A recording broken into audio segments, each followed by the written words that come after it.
Got another London game, another Jaguar London game. Patriots versus Jags. Jags favored by 5.5 to total 43. I'm going to go Hunter Henry in this one. He's had an 83% route rate this season. Jacksonville, bottom 3 in DVOA against tight ends. Cole Kmet was running open all over the place last week. And, I mean, Jacksonville has issues on the outside as well.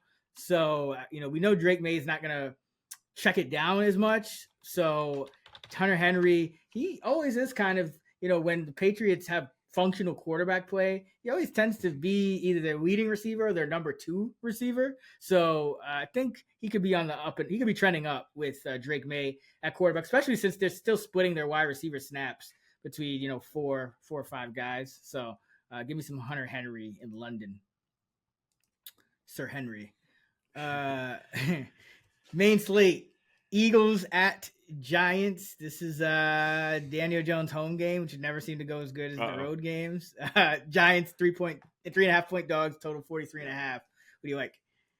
Gonna go with the tight end here, Grant Calcaterra, $3,200. Assuming Dallas Goedert is going to be out this week, Calcaterra could be a near 1-for-1 replacement. He actually ran a route on 89% of Jalen Hurts dropbacks last week, caught 4 passes, 67 yards. He was a very talented pass-catching tight end at SMU, and the only reason he went in the 6th round in the 2022 draft was just due to his concussion history. Just unfortunately, he's had a handful of concussions, so that's why he fell that low. But he's a very talented pass-catching tight end that can absolutely step up for Dallas Goedert when needed. So they might need him to step up this week. And again, I just think he could be a near 1-for-1 replacement for Goedert. His rostership, probably won't be that high. So I think he's a must play at 3,200 if Goedert does miss this week.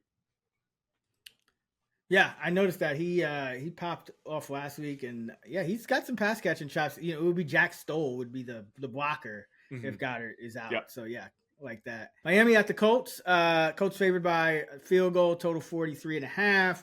I'm gonna roll with Jonnu Smith in this one. It was between him and some of these Dolphin wide receivers, but with Beckham and Malik Washington kind of splitting snaps, I think Jonnu remains interesting. The Colts are 24th in DVOA against tight ends, and that first game where Tua went down, Jonnu popped for, I think it was 5, let's see, what was it? Yeah, 6 catches for 53 yards in that game. Then he was quiet for a few games, but then he reemerged for 5 catches for 62 on 8 targets in a 15-10 win against New England. So I feel like with this quarterback situation for Miami, relying on a safety blanket like Jonnu Smith has been pretty effective. So maybe this time he actually stays in the game plan consecutive weeks. So that's what I'm kind of betting on here against a shaky defense against tight ends. But Beckham and Malik Washington should be on people's radars as well. It's just that Washington's the higher upside guy, but Beckham's kind of the guy they want to be their number 3, I think, long term this year at least. So they kind of cancel each other out. So because of that, rolling with Jonnu. Seattle Atlanta. This should be a good one. Falcons -3, total 50.5. What you got? I'm sticking with my boy Tyler Algier. He's 5,100 on DraftKings, and despite Algier seeing a ton of work for a backup, I think people are still probably hesitant to use a backup running back at 5,100. But he offers a higher floor than most backups, and if Bijan were to get knocked out of the game, I'm not rooting for that, but Algier would be a top 10 back. So he has baked in high ceiling, even heading into the game with Bijan fully healthy. And the Seahawks defense, they opened the season pretty strong, but they've been beatable on the ground. They've allowed 6 different running backs to clear 70 rushing yards. So I think this is a game that Algier could have another solid game on the ground despite Bijan being healthy. So I think that he's going to be pretty low rostered at 5,100 and has a ton of upside. So go with my boy Algier here. Yeah, I mean, the Seahawks just started the year with some easy matchups. That's probably what is contributing to their defensive numbers. But as the matchups have gotten tougher, their defensive numbers have fallen off a cliff. Houston at Green Bay. Packers favored by 3. The total is 47.5 there. I'm going to roll with Dalton Schultz. Green Bay is 23rd in DVOA against tight ends. They're giving up the third most schedule adjusted targets at 8.0 to tight ends and the third most schedule adjusted yards at 59.8 per game to the tight end position, according to FTN. And Schultz over the last 2 games, 97% of the pass snaps, which is, what you want to see. With Nico going down, he kind of got a little bit of a bump as well. So Dalton Schultz, good matchup for him in this spot. And remember, he's a guy that in any given week, he could be the number 1 or number 2 target for CJ Stroud. We love Diggs, we love Tank Dell, but Schultz he does have that receiving ability. And we know that they're going to be, really looking at Diggs and Dell after both of those guys had big games last week. So like me some Dalton Schultz this week. Bengals divisional matchup going to the Dog Pound to face the Browns. The Browns are +5 at home. The total 43 there, so not a high total for Burrow in this offense. And of course, Cleveland just dealt Amari Cooper to the Buffalo Bills, so it's like Jerry Jeudy will be their top target, but David Njoku is back. Who do you like in this one? So I'm going dumpster diving here. I am going with Cedric Tillman at 3K. This is like Millie Maker wild ass dart throw here. He's been seeing decent playing time. You wouldn't know because he's out there running wind sprints. He has just a 5% target rate on this season. That has to be one of the lowest in the league. But with Amari Cooper gone, Elijah Moore is banged up. He might not play this week. We could see Tillman, have a 90% plus routes run rate this week. Maybe, Watson has no choice but to throw him the ball here. And Tillman, he was a 3rd round pick last year. He showed some upside at times last season. So if he were to have a good game here, I wouldn't be shocked. I think, obviously people are going to gravitate towards Jeudy and Njoku here as, the clear targets in this offense. But Tillman and like big GPPs at 3K, I think he's worth a flyer, and then you could spend up elsewhere. But he might have to step up this week with, Cooper gone. And if Moore's out, I'm going to like Tillman even more at 3K. Yeah, I mean, the risk with him, like you said, is just him running wind sprints. So the other guy I'll mention, anytime like you make a trade and at this point in the season when you're not doing well, I always look to like the guy that really hasn't been able to get active, and that's Jamari Thrash. He's a 5th rounder for this year, so he could be active for I think the 1st or 2nd time all year, and maybe get some playing time. So he's another guy I would kind of throw in some Millie makers as well in that spot. Detroit, Minnesota. Minnesota favored by 1.5 to total 49.5. I'm gonna go with Jalen Naylor here. He's been good to us on this podcast, and TJ Hawkinson could be back, so Naylor is gonna get lost in the shuffle.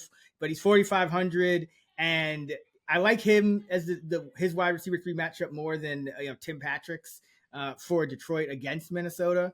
Here, Detroit is giving up the 2nd most schedule adjusted targets and most schedule adjusted receiving yards to number 3 wide receivers, which Naylor would be in this spot. And in that last game before the bye, he ran 21 routes to Brandon Powell's 4. So that's good news for Naylor. So like him as a guy who maybe he finds himself singled up or just left open because they're too busy paying attention to some other guys there. So like Naylor again, I think he's scored for us on like 2 or 3 different times on this pod already. For you, I've been loving this guy. I love this. Jalen Naylor is the boss, man. If there wasn't Addison there, I think he'd be the number 2 right now. Yep.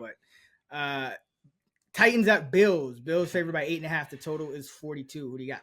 I love these past few. I don't have them in the outline, so you have no clue where I'm going with this. This is another wild ass one. Julius Chestnut at 4K. Oh, okay. It sounds like Tajay Spears is week to week, and Tony Pollard's going to be the true workhorse back. He's going to see, high rostership here. But, Julius Chestnut might be sneaky here, kind of like Sean Tucker was last week. I almost used Sean Tucker in a Millie Maker lineup last week. I'm kicking myself. I don't think Julius Chestnut's going to be literally the RB1 this week, but this Bills run defense has been really bad.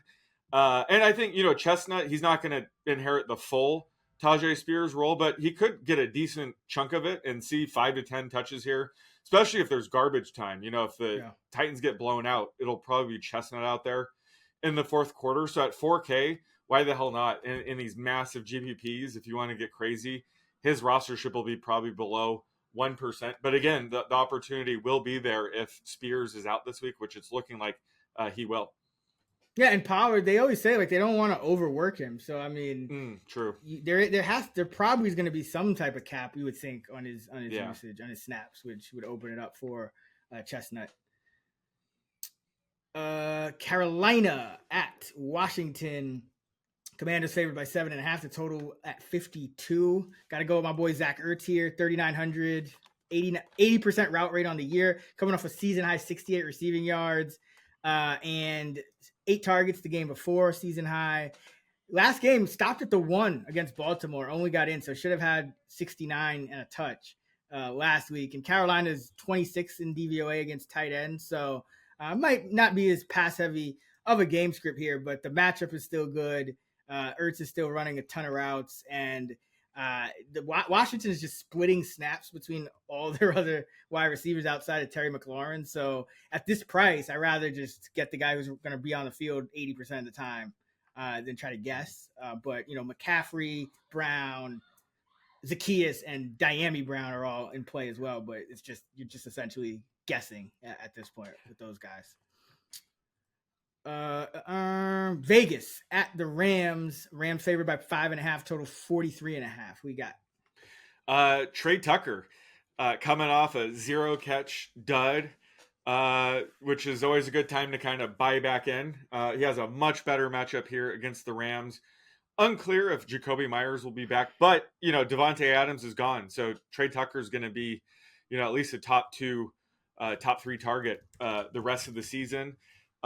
Still think, it's worth sprinkling some AOC Tucker stacks. Those are going to hit at some point, like we saw, against the Chargers last year. That's the AOC experience. He's either going to be really good or really bad. He's literally Jameis Winston. I honestly believe that. So I think AOC Trey Tucker stacks will be, below 1% rostered this week. So I think now's the time to get back in on them.